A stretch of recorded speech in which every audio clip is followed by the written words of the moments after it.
Bonjour et bienvenue dans Le Bruit des Pages, le podcast qui vous parle de lecture sans fioriture. On espère que les vacances et les fêtes se sont bien passées pour vous tous et nous vous souhaitons une très bonne année à tous. Bonjour Marine et très bonne année à toi aussi. Oui, bonne année Catherine. Merci beaucoup. J'espère que tu as passé de belles fêtes de fin d'année. Eh bah écoute, oui, super. J'en ai profité pour voir de la famille, manger beaucoup de chocolat et lire plein de livres. Et toi ? Bah écoute, un peu le même programme, très calme et aussi très sympathique. Alors, qu'est-ce qu'on peut vous souhaiter pour 2022 ? Eh bien, d'abord les classiques, beaucoup de bonheur, de la réussite, une bonne santé et surtout plein de belles lectures pour cette nouvelle année. Et pour cette première de 2022, on a choisi de vous parler de romans et de BD, de science-fiction et fantasy. Mais bon, vous commencez à nous connaître, alors ça va pas vous étonner. On va surtout vous parler de SF de meufs. Et au programme donc de ce 10e épisode du Bruit des Pages, la 5e saison de N.K. Jemisin, Les Maîtres Enlumineurs de Robert Jackson Bennett, The Bone Season de Samantha Shannon et la série Keleana ou Throne of Glass de Sarah J. Maas. Et enfin, la BD du mois sera La Nuit des Temps de Christian Demeter, d'après le roman de René Barjavel. Allez, c'est parti.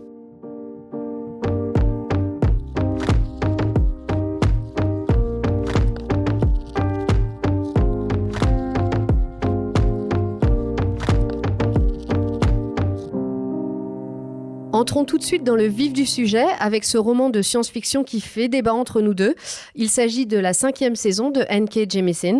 C'est le premier tome des livres de la Terre fracturée. Il y en a 3 en tout et c'est paru aux éditions Orbit Books en VO.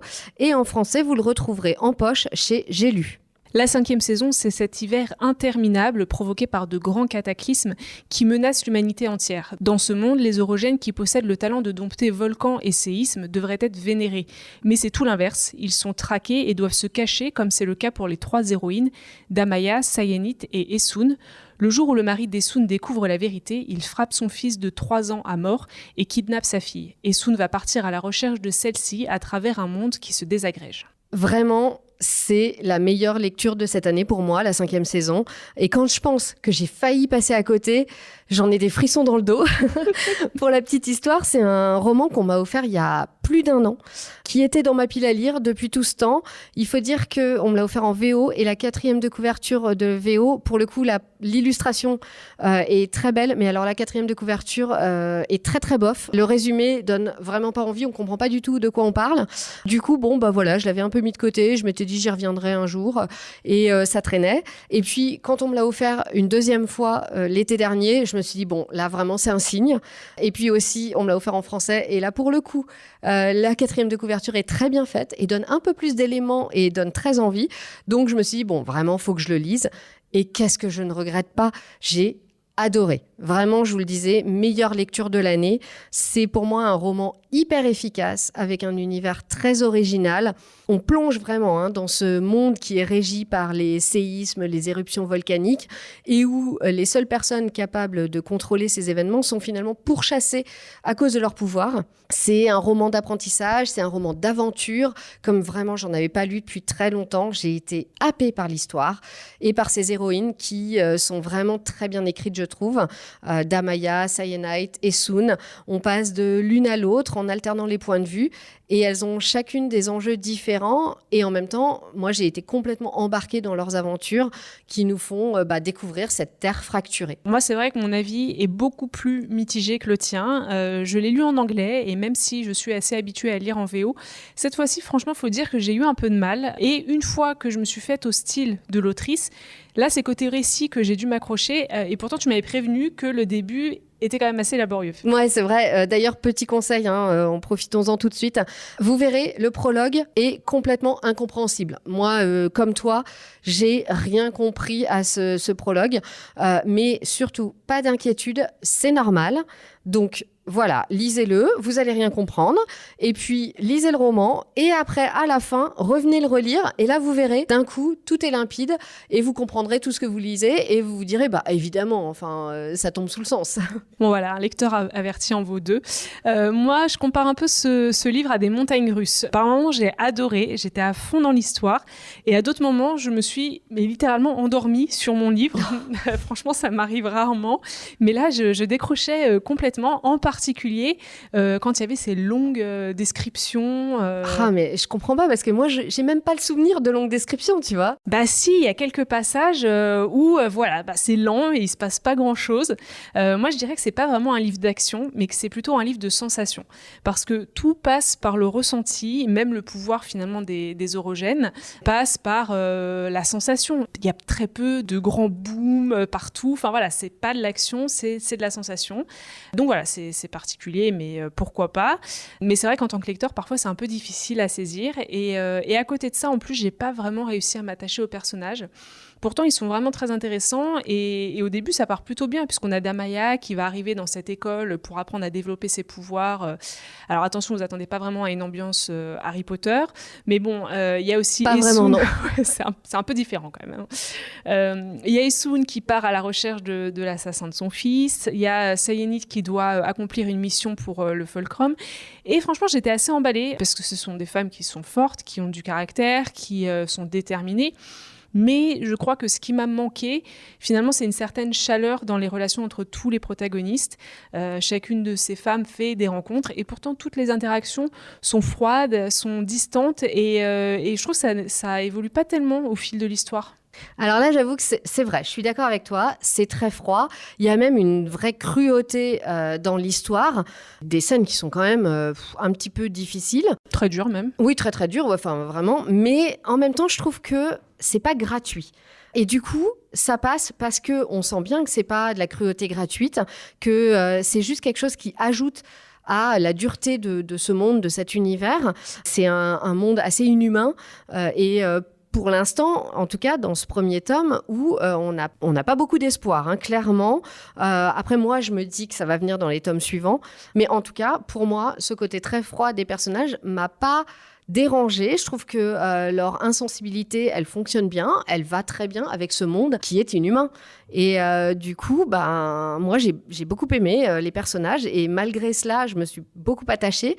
Et même d'ailleurs aux personnages secondaires, Alabaster qui est ce super orogène, disons, le gardien Shafa qui fait bien flipper, le petit Oa qui est trop mignon mais on sait pas trop d'où il vient, qui c'est et tout ça, ou Inon, je sais pas, vous me direz, mais alors moi j'avais complètement en tête Jason Momoa. Pour moi, s'ils font un film, c'est lui qui joue le personnage. Clairement, ouais. Enfin voilà, moi vraiment, personnages principaux, personnages secondaires, j'ai beaucoup aimé et malgré leur côté très froid, j'ai complètement accroché et j'étais à fond, moi, je les suivais complètement. Après, je trouve que aussi, il y a une écriture très originale qui aide à cela. N.K. Jemisin nous parle comme si elle nous racontait notre propre histoire en direct, dans le sens où, par exemple, avec les chapitres qui concernent Esun, qui sont écrits à la deuxième personne, donc comme si nous, on était Esun et qu'elle nous disait ce qui nous arrive. C'est un procédé que je trouve, qui est vraiment inhabituel. Moi, c'est le premier livre que je lis comme ça. Ouais, moi aussi. Non, c'est vrai que je connaissais pas du tout. C'est sûr, il faut un peu de temps pour s'y faire, mais finalement, moi, ça m'a pas gênée. Je trouve qu'au contraire, ça crée un lien très fort avec le personnage. Ouais, c'est vrai que moi, pour le coup, c'est pas quelque chose qui m'a dérangée. C'est vrai que c'est très original. Par exemple, mon copain qui le lisait aussi en même temps que moi, parce que tout le monde y est passé avec tes recommandations. Et lui, par contre, il a eu un peu plus de mal. Donc voilà, je pense qu'on aime ou on n'aime pas. Ouais, ça dépend des gens. Ça dépend, ouais. Mais surtout, N.K. Jemisin mène super bien son histoire. Elle a vraiment un sens incroyable du timing, les révélations qui nous tombent dessus quand on s'y attend pas, les cliffhangers à la fin des chapitres qui rendent dingue. Moi, il y a beaucoup de moments où vraiment je me tournais vers mon copain qui avait donc lui aussi lu le roman avant moi. Quand je vous dis que tout le monde y est passé. Non, mais c'est clair. En lui disant mais c'est pas possible, il vient de se passer ça et je peux plus reposer mon livre maintenant, va falloir que je continue le chapitre suivant. Enfin vraiment, bon voilà quoi, j'étais super accrochée, je pouvais pas m'arrêter. Je trouve que l'autrice ménage très bien le suspense. Elle maintient le mystère sur certains éléments pour mieux les expliquer plus tard. On est vraiment dans un système où on a des révélations qui sont distillées au fur et à mesure et on va beaucoup mieux comprendre quelque chose qu'on a lu bien avant dans le roman. Et oui, ça marche super bien. Et puis, je vous parlais aussi de l'univers original. C'est un univers qui est très, très vaste. N.K. Jemisin a énormément développé cet univers. Dans le roman, il y a des annexes à la fin, notamment certaines qui nous parlent des autres 5e saisons que le monde a subies. Bon, ça nous sert à rien. Enfin, je veux dire, ça n'apporte rien pour la lecture, mais ça aide juste à connaître encore plus ce monde. Et voilà, c'est des petits plus qui sont vraiment super, je trouve. C'est vrai que j'ai été moins emballée que toi, mais cela dit, je modère un peu mon propos parce que j'ai pas détesté. Disons que c'est un premier tome, voilà, et qu'il faut être peut-être patient, voir comment l'histoire va évoluer. Et j'ai quand même d'ailleurs quelques points positifs à souligner parce que déjà la richesse et l'originalité de l'univers, comme tu le disais. Ensuite, la place des femmes dans le scénario, extrêmement importante. Et puis évidemment, tous les termes qui sont abordés en périphérie, l'écologie, le racisme, etc. Et d'ailleurs, à ce sujet, la description des personnages, la description physique des personnages est très très présente. Ouais. L'autrice insiste beaucoup sur la couleur de leur peau, de leurs cheveux, de leur taille. Et c'est d'autant plus important qu'en fonction de ça, c'est ce qui détermine un peu leur lieu d'origine finalement. Oui, et aussi leur place dans la société, Ouais. parce que c'est une société qu'elle représente comme vraiment presque de caste, avec des groupes sociaux très séparés, plus ou moins importants dans la pyramide de la société. Et en effet, la couleur de peau a son importance pour donner la place dans la société, en fait. Les gens sont très déterminés par leur couleur de peau, leurs cheveux, etc. Et ça, c'est quelque chose, je suis d'accord, qui fait vraiment sortir le roman du lot. C'est qu'on n'est pas juste dans de la science-fiction de base, il y a vraiment beaucoup de réflexion derrière, je trouve. En toile de fond, il y a toute cette question, en effet, sur le racisme, les minorités qui, comme les orogènes aussi, n'ont leur place nulle part, et sur les classes sociales dont on parlait, mais aussi le côté très féministe, parce que clairement, on a des personnages féminins qui ne s'excusent pas, ce qui est quand même très chouette.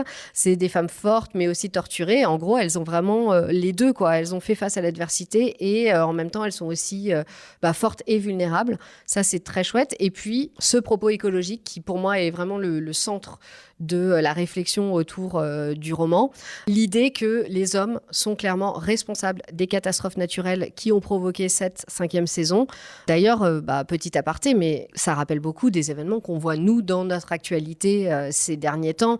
Je pense à l'éruption du volcan aux Canaries qui n'en finit pas avec tous ces nuages de cendres qui retombent sur l'île, ou les méga-feux en Californie pendant tout l'été dernier. Bref, clairement, l'autrice n'a pas eu à chercher très très loin, je pense, pour son inspiration. Et finalement, face à ces hommes qui créent leur propre malheur et la destruction de leur planète, on a des orogènes qui pourraient sauver la Terre et qui sont plutôt considérés comme des monstres, alors que finalement, c'est eux qui sont bien plus proches de la nature et de la Terre, et qui semblent finalement les seuls à la respecter.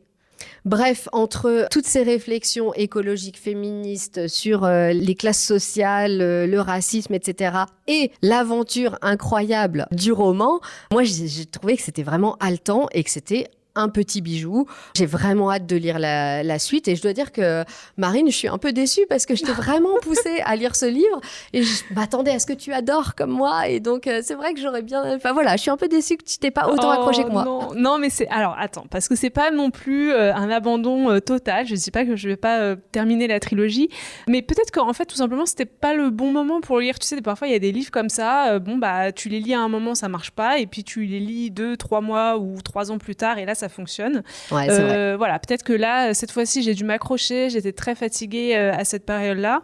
Ça vaut le coup, je pense, de continuer et de lire le 2e tome, peut-être un peu plus tard, voilà, à une autre période. Ok, j'accepte ce pacte. Sachez quand même que la 5e saison a reçu le prix Hugo pour la science-fiction et les 2 tomes suivants, La Porte de cristal et Les cieux pétrifiés aussi. Et pour moi, franchement, c'est amplement mérité. Après, Marine, t'es peut-être un peu moins convaincue. Alors moi, je vous propose de le lire très vite et de nous dire ce que vous en avez pensé. Est-ce que vous êtes perplexe comme moi ou est-ce que vous avez été emballé au contraire comme Catherine ? On reste dans la science-fiction avec toujours une héroïne féminine et on voulait maintenant vous parler des Maîtres enlumineurs de Robert Jackson Bennett. C'est aussi une trilogie et les 2 premiers tomes sont parus chez Albin Michel Imaginaire. Pour vous faire le résumé, on est dans la cité de Tevan où les familles marchandes règnent en maître absolu sur l'économie et la justice. Sansia, elle, fait partie du petit peuple. Malgré sa pauvre condition, la jeune femme possède un don mystérieux. Elle peut entendre les objets. Dans une ville où la magie des enluminures permet de jouer avec la réalité et de détourner les outils de leur fonction en leur donnant toutes sortes de pouvoirs, ce don peut se révéler dangereux. Engagée par un client mystérieux pour dérober un butin, Cynthia va se retrouver mêlée à l'une des plus grandes conspirations de l'histoire de la cité et risquer sa vie pour empêcher ses adversaires d'atteindre leurs objectifs. Une fois n'est pas coutume, mais je vais commencer par vous parler de la couverture parce que c'est Didier Graffet qui l'a réalisé et c'est un artiste que j'adore parce qu'il réalise des peintures très steampunk, les couleurs et les détails sont incroyables. Donc je vous encourage vraiment à découvrir ses œuvres. Et d'ailleurs, pour la petite anecdote, j'ai découvert cet artiste le même jour que Benjamin Lacombe en réalisant un reportage à la Maison du Vitrail à Paris. Et c'est la maître verrier Emmanuelle Andrieux qui avait reproduit 2 de leurs œuvres en vitraux qui m'a permis de faire connaissance avec ces 2 artistes. Et c'est une passion qui dure depuis. Tout à fait. Ça dure. Bon, maintenant, passons au roman. Si vous êtes amateur du genre, vous aurez certainement lu de nombreux retours positifs du roman de Robert Jackson Bennett, puisqu'il est sorti en 2018 aux États-Unis et le premier tome de cette trilogie qui s'appelle The Founders en anglais a rencontré vraiment un succès immense outre-Atlantique et a été largement encensé par la critique et franchement, on comprend pourquoi une fois qu'on est plongé dans le livre. L'auteur a construit et imaginé un monde incroyable qui est directement inspiré du système florentin de la Renaissance avec ses familles marchandes qui dirigeaient la ville. On pense par exemple aux Médicis, bien sûr, et on retrouve vraiment les codes de ce système politique. Ouais, et puis tu parlais de l'illustration de la couverture, mais clairement, on est dans une ambiance très steampunk. Ah oui, totalement. Et même si vous avez, par exemple, joué déjà à Assassin's Creed, je trouve qu'on retrouve un peu cette ambiance du jeu vidéo. Enfin, moi, en tout cas, ça m'a fait penser un peu au niveau de la ville, des personnages, etc. Ça m'a fait penser au jeu. On évolue parmi les quartiers sombres des communes, au sein des fonderies, des campos, et pour comprendre petit à petit le fonctionnement de ces fameuses enluminures, cette magie qui permet à la cité de tenir debout littéralement.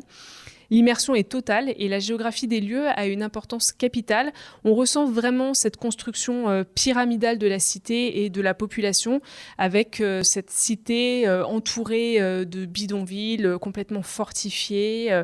Donc c'est très intéressant à découvrir. Mon seul petit bémol concerne peut-être les descriptions parfois très détaillées et vraiment très très techniques des objets magiques. Mais bon, malgré ça, je trouve que c'est une découverte qui est surprenante, difficile par certains aspects, mais vraiment addictive. L'univers est complexe et Robert Jackson Bennett prend le temps d'installer cette géographie et ce fonctionnement de Tevan.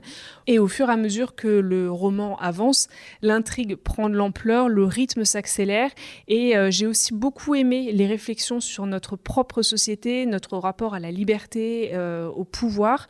J'ai un peu regretté que les relations entre les personnages mettent tant de temps à se développer. Ah oui, vraiment, tu es très attaché aux relations entre les personnages. Hein. Un chouïa, un tout petit peu.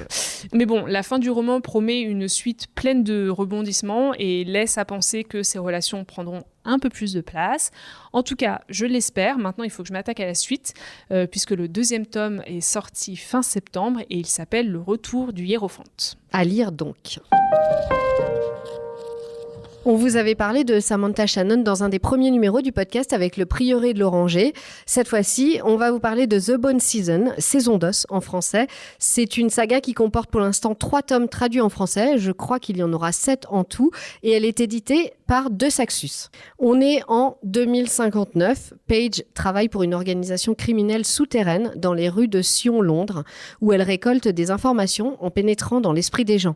Car Paige est une marche-rêve, une clairvoyante, et selon les règles de Sion, son existence même est déjà une trahison. Poursuivie, puis arrêtée, elle est déportée vers une colonie pénitentiaire sur l'ancien territoire d'Oxford, secrètement occupée par les Réphaïm, une race venue d'un autre monde qui récolte et utilise les clairvoyants à ses propres fins. Je vous en avais déjà parlé il y a quelques mois, c'est vrai que j'avais eu un énorme coup de cœur pour le prieuré de l'Oranger et donc j'ai voulu découvrir la fameuse saga de Samantha Shannon. Là, on est dans une histoire qui est très différente, mais tout aussi addictive. Je ne vais pas vous mentir, il m'a fallu quand même plusieurs chapitres pour entrer dans l'histoire, parce que l'univers est très complexe, très mystérieux. Bon, en même temps, ça n'a rien d'étonnant, parce qu'il s'agit du premier tome d'une saga, tu l'as dit, qui en comptera 7. Donc, vous êtes prévenus. On a plusieurs mois de lecture devant nous, là. Exactement. L'autrice prend vraiment son temps pour installer cette première partie. On navigue un peu entre un paysage urbain futuriste et une ambiance un peu plus fantasy. On découvre petit à petit l'ampleur de cet univers aux multiples facettes, mais je vous garantis qu'une fois qu'on commence à en maîtriser les codes, là, la magie opère. Et comme dans la 5e saison, on est là dans un roman complètement dystopique. Oui, totalement. Et d'ailleurs, moi, je trouve que c'est un peu le gros point fort du roman. Franchement, cette autrice a un talent fou pour imaginer des univers originaux et étonnants. Elle a vraiment une imagination qui est débordante.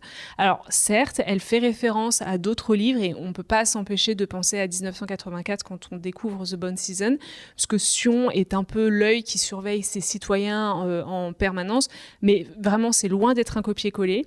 Et puis les personnages, en particulier celui de Paige avec son caractère très indépendant, très courageux, altruiste, m'ont vraiment embarqué dans l'histoire. Et en plus de ça, la romance qui pointe le bout de son nez n'a fait que renforcer mon engouement et mon enthousiasme. Donc, il y a beaucoup de points positifs dans ce livre. Et puis, j'en remets une petite couche avec ma 5e saison. Oui, je sais, je suis un peu obsédée. Légèrement. Mais là aussi, on a des personnages avec des pouvoirs qui sont persécutés pour leur pouvoir. Exactement. On retrouve vraiment cette idée que la différence est un défaut et mène à la discrimination. Et c'est drôle parce que d'ailleurs, j'ai commencé The Bone Season quand toi, tu lisais le premier tome de la 5e saison. Et c'est vrai que j'ai tout de suite fait le parallèle sur ce point commun entre les deux romans. Alors voilà, je dirais pas que ce premier tome a été un coup de cœur parce que j'ai vraiment dû m'accrocher au début, mais je vais continuer en espérant que le deuxième transforme l'essai. Dans un genre vraiment fantasy, cette fois-ci, la série Throne of Glass de Sarah J. Maas, qui s'appelle en français Keleana. Elle est parue aux éditions Bloomsbury Publishing en VO et La Martinière Jeunesse en VF. À 18 ans seulement, Keleana est déjà l'assassineuse la plus célèbre du royaume d'Adarlan, un titre qui l'a envoyé tout droit au bagne. Sa réputation a pourtant attiré l'attention du prince Dorian, qui lui propose de reconquérir sa liberté. Pour cela, elle devra participer à un tournoi contre les voleurs et les assassins les plus redoutables du royaume. Le vainqueur sera sacré champion du roi et entrera à son service. Pour Keleana, perdre n'est pas une option. Mais quand l'un de ses adversaires est brutalement tué, puis un autre, elle comprend que quelque chose de bien plus important qu'une simple compétition se joue à la cour du roi. D'abord, je voudrais commencer par une petite note de bas de page. Moi, je l'ai lu en VO et je dois dire que je suis vraiment pas fan de la traduction en français. Déjà, l'assassineuse... Pourquoi ? Enfin, voilà, je sais pas pourquoi ils se sont dit que ce serait mieux de le dire comme ça, mais pourquoi pas ? Par contre, le prénom Keleana, c'est pas possible, je suis désolée, mais en anglais, c'est Selena, et vraiment... Je trouve que le traduire en Keleana, c'est juste moche. Voilà, c'est dit. Du coup, vous m'en voudrez pas, mais je vais continuer à l'appeler Selena. Après, soyons clairs tout de suite, cette série a vraiment beaucoup moins de prétentions que les romans dont on vous a parlé avant. On est vraiment dans la littérature young adult basique. Mon copain, il parle de fantaisie à capuche pour décrire ce genre de roman. Je crois que c'est censé être péjoratif. Franchement, je trouve que ça résume bien. Moi, je le prends pas comme de façon péjorative, mais bah oui, c'est de la fantaisie et les filles, elles portent des capuches et c'est des assassines qui se cachent dans les bas-fonds de la ville en question. Bon, voilà. Moi, je suis fan de chick lit. Franchement, j'y trouve bien mon compte. On a une héroïne, une jeune femme au passé trouble, à la fois badass et fragile. On a tous les personnages secondaires qui gravitent autour d'elle. À vous de choisir votre préféré. C'est assez cadré. Il y a de l'aventure, il y a du mystère, il y a des rebondissements pile au moment où on les attend. Il y a de la romance, évidemment. Ouh là là, qui va-t-elle choisir ? Le prince ou le capitaine ? Je ne sais pas. Voilà, là, il y a de la chaleur dans les relations entre les personnages. Ah oui, ça c'est sûr. Il y a plein de chaleur. Il y a de l'amour, il y a de la haine, il y a tout. Voilà, bon, bref, on va pas aller chercher un sens caché, de la grande réflexion philosophique derrière le roman. Mais vraiment, moi, je trouve que c'est un très bon divertissement. C'est parfait pour des vacances où on veut un peu déconnecter. Ça nous fait changer d'univers, on va se prendre à suivre les aventures de Selena d'un tome à l'autre. Et parfois, franchement, c'est juste sympa de lire un truc facile, qui coule de source et qui prend pas la tête. On est même un peu dans le cliché, non ? Sur la psychologie des personnages. Ah oui, complètement. Comme je te disais, c'est très cadré. On est dans le cliché sur la psychologie des personnages. On est aussi dans le cliché sur l'évolution des aventures et du récit. Mais bon, franchement, ça me dérange pas. Limite, j'aurais été un peu déçue si j'avais pas eu tous mes éléments habituels, voire obligatoires dans ce genre de roman et dans ce genre littéraire. C'est un peu ce qu'on cherche finalement voilà, quand on lit ce genre de livre. Exactement, on le sait avant. Quand on voit la couverture, on sait très bien dans quoi on s'embarque. Après, ça marche. Et puis moi, je trouve qu'il y a quand même une chose que Sarah J. Maas fait vraiment très bien, c'est qu'elle est très forte pour faire avancer son histoire au fil des romans. Elle étoffe son univers au fur et à mesure et surtout, elle fait entrer, mine de rien, des nouveaux personnages d'un roman à l'autre qui semblent au début sortis de nulle part. On ne comprend pas trop pourquoi ils sont là, pourquoi elle nous parle d'eux. Et puis, au fur et à mesure, on découvre que finalement, ils sont vraiment intégrés à l'histoire et que juste, on n'en avait pas encore entendu parler jusque-là, mais qu'ils ont un rôle très important. Et ça, je trouve ça vraiment, vraiment chouette. On sent qu'elle a vraiment tout un univers en tête pour tous ces romans et qu'elle va nous les distiller petit à petit pour faire avancer son intrigue. Et ça, évidemment, ça rend le roman très addictif. Quand on a commencé, on a du mal à ne pas se jeter sur l'épisode suivant dans la foulée. Et d'ailleurs, je suis pas la seule à le dire. J'étais aux États-Unis là, il y a pas très longtemps. Je suis passée dans une librairie et il était mis en tête de gondole en disant c'est le roman young adult qu'il faut absolument lire, etc. Et puis, quand on va un peu sur Internet, là, c'est ce que j'ai fait pour préparer le podcast. On découvre qu'il y a vraiment une grande communauté de fans, avec des fans de Celaena, et puis aussi plein de fan art dessinés par ces fans des personnages de la série, qui sont pour certains vraiment très jolis et très pro. Alors moi, j'ai pas lu cette saga. En revanche, j'ai dans ma pile à lire Crescent City de la même autrice, un sacré pavé quand même, 1000 pages qu'il va falloir que j'attaque. Je ne connais pas encore l'écriture de Sarah J. Maas, mais j'ai cru comprendre que ce roman était un peu moins young adulte que la saga que tu lisais. Ouais, c'est vrai, je l'ai vu aussi. Il est aussi en tête de gondole dans les librairies. Je pense que je le lirai aussi. Ça donne bien envie quand même. Et puis surtout que, moi, connaissant du coup la version Young Adult, j'ai bien envie de découvrir Crescent City. Bon voilà, on vous en parlera peut-être alors. Dans la dernière partie de ce podcast, on ne pouvait pas manquer la sortie en décembre de l'adaptation en BD du roman de René Barjavel, La Nuit des Temps. C'est Christian Demeter qui a mis en image cette grande histoire d'amour et c'est publié chez Phileas. À la veille d'un conflit mondial, dans les profondeurs de l'Antarctique, une expédition scientifique internationale découvre un couple cryogénisé survivant d'une civilisation disparue il y a 900 000 ans. L'héritage de cette population miraculeusement tirée de son sommeil pourrait être le salut de notre monde, fragile entre amour et trahison. Quand j'ai appris la sortie de cette BD, j'ai été super excitée parce que tout simplement j'ai adoré le roman. C'est mon copain qui me l'avait offert et qui m'a fait découvrir René Barjavel par la même occasion il y a 4 ans. Et quel coup de cœur, mais je crois que ça a été la seule et unique fois où j'ai pleuré en lisant un livre de SF, donc c'est vous dire. Et j'étais vraiment ravie de pouvoir me replonger dans cette merveilleuse aventure et cette merveilleuse histoire d'amour, d'autant qu'elle a été adaptée par Christian Demeter, que j'adore aussi. Et si vous me suivez sur Instagram, vous avez peut-être vu passer mes chroniques sur son adaptation de la saga de Pierre Lemaitre, Au revoir là-haut, ou encore sa série Nobody, qui est géniale. Ouais, Au revoir. Moi j'ai lu Au revoir là-haut, que j'ai beaucoup aimé. La version BD, je la trouvais vraiment bien. Elle est vraiment chouette, ouais. Donc passons maintenant à La Nuit des Temps. Là encore, il faut vraiment saluer le travail incroyable qui a été réalisé pour la couverture. On dirait une peinture avec cet effet doré, métallisé. Je trouve que ça correspond très bien à l'esprit du roman d'ailleurs. Oui, et d'ailleurs, de manière générale, le travail de Christian Demeter est vraiment très beau. Moi, j'ai beaucoup aimé le dessin. Et surtout, ce que j'ai vraiment bien aimé, c'est l'utilisation des couleurs. Le contraste entre le monde moderne qui est un peu froid et terne et Gondawa qui a des couleurs très chaudes, très vives. On le voit même d'ailleurs quand ils sortent les animaux de la glace. Oui, c'est vrai. On est dans cet univers très blanc, très froid. Et puis, les animaux sont hyper colorés et je trouvais que c'était vraiment très, très bien fait. Ouais, c'est vrai que les dessins sont vraiment réussis. La BD est assez courte puisqu'elle fait une centaine de pages à peu près. Moi, je l'ai lu en une journée. Voilà, j'ai adoré retrouver les personnages, l'histoire, etc. Mais je dois dire que j'ai été déçue. C'est un peu comme quand vous lisez un livre que vous avez adoré et que vous le voyez ensuite adapté au cinéma. Moi, ça m'a fait un peu cet effet-là. J'ai tellement aimé le livre que j'ai trouvé que la BD était trop succincte, trop résumée et que malheureusement, la relation entre Simon et Eléa ne prend pas assez d'ampleur, elle n'est pas assez développée. et aussi tous les événements qui s'enchaînent beaucoup trop vite, alors qu'à la base, c'est un livre qui est plein de suspense, qui est plein d'enjeux, et là, j'ai trouvé que tout arrivait trop rapidement. Ouais, moi non plus, j'ai pas été vraiment convaincue par le rythme du récit. J'ai mis presque 100 pages à entrer dans l'histoire. Je trouve que le début est lent, assez peu intéressant finalement. On n'arrive pas vraiment à comprendre où est-ce qu'on va, où l'auteur veut en venir. Et à l'inverse, j'ai trouvé que la fin était expédiée en 3 planches. Alors vraiment, moi j'étais frustrée parce que par contre, au bout de 100 pages, quand je suis entrée dans l'histoire, j'étais complètement à fond.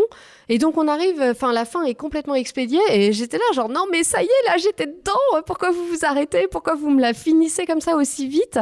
J'avais un peu l'impression que des choses étaient restées en suspens ou alors n'ont pas été dites et peut-être que c'est dû au fait que je n'ai pas lu le roman. Et du coup, je pense que c'est pas comme ça dans le roman. Enfin, je sais pas, tu vas me dire. Ouais. Mais j'ai l'impression que c'est un peu l'adaptation qui a un peu rendu le récit comme ça. Ouais, je trouve que en fait, malheureusement, la BD ne respecte pas ce rythme et ce suspense dans le roman parce que c'est un roman qui est assez court quand même. Je sais plus combien de pages il fait, mais c'est pas un pavé qui fait 500 pages. Donc la BD n'a pas non plus rétréci l'histoire de façon considérable. Mais je sais pas à quel moment ça a pêché, mais en gros, tout le début, c'est vrai, dans la BD, prend un peu son temps. Et en même temps, moi qui ai lu le livre, j'ai trouvé que pas assez. Ça faisait pas assez durer le suspense. Tac, on arrive je vais pas vous spoiler en plus, mais on arrive à tous ces événements assez vite. Et puis, cette relation qui a une place très, très importante dans le livre, qui prend le temps de se développer entre Simon et Eléa, toute l'importance du langage. Là, on a un peu l'impression que, en gros... il tombe amoureux parce qu'elle est belle, quoi. Ouais, c'est ça. Et puis, même, tu le parlais, l'importance du langage, en effet, je l'ai noté. Je me suis dit, ah oui, il y a quelque chose là-dessus. Mais c'est pas très approfondi, franchement. Non, c'est quelque chose qu'on regrette, je trouve. Ouais, complètement. Enfin, moi, en tout cas, en ayant lu le livre, je l'ai vraiment beaucoup regretté. Et je trouve que cette relation, c'est une histoire d'amour, franchement, c'est de la SF, mais c'est aussi vraiment une histoire d'amour. Et on n'a pas tout le développement des sentiments. Encore une fois, ça paraît très superficiel. Ouais. Et Léa, ok, on le dit, elle est canon, c'est une déesse. Donc, on peut comprendre que Simon soit complètement subjugué par elle. Mais c'est pas ça qui fait qu'il tombe amoureux. Et dans la BD, on a l'impression qu'il y a que ça. En gros, il la découvre. Elle est à poil, elle est belle. Voilà, c'est bon, il est amoureux. Mais non, en fait, c'est pas ça. Mais je suis d'accord. Je me suis fait la même réflexion. Je me suis dit, c'est bizarre. Il tombe amoureux d'elle direct comme ça. On comprend pas. Et en effet, je me suis dit, je pense que si je lisais le roman, ce serait plus profond que ça. Il y a beaucoup plus. Et en plus de ça, vraiment, l'écriture de René Barjavel, c'est tellement poétique. Après, franchement, là, on est très partagé, mais il y a quand même vraiment du bon dans cette BD. Faut pas non plus la mettre de côté tout de suite. Et d'ailleurs, je trouve qu'on a à nouveau un propos résolument écologique. C'était aussi un peu le thème d'aujourd'hui. Et puis, cette idée que l'homme est un peu l'artisan de sa destruction. L'auteur met vraiment face à face la bêtise de l'homme qui mène aux guerres, à la destruction de la planète, et la science qui, elle, va permettre la paix. On voit que les scientifiques, finalement, sont de tous les pays et eux sont capables de s'entendre, de travailler ensemble en bonne intelligence, de se comprendre malgré les différentes langues, etc. Donc, il y a vraiment une sorte d'espoir aussi face à ce monde qui semble aller à sa perte. Un espoir qui vient des scientifiques qui dépassent les oppositions, mais aussi juste de l'homme, comme on le voit dans l'épilogue, qui donne vraiment un espoir sur la fin, quoi. Oui, c'est vrai que pour le coup, dans la BD, je trouve que l'épilogue est très beau. J'en ai pas un souvenir très précis du roman, mais là, je le trouvais très poétique dans la BD.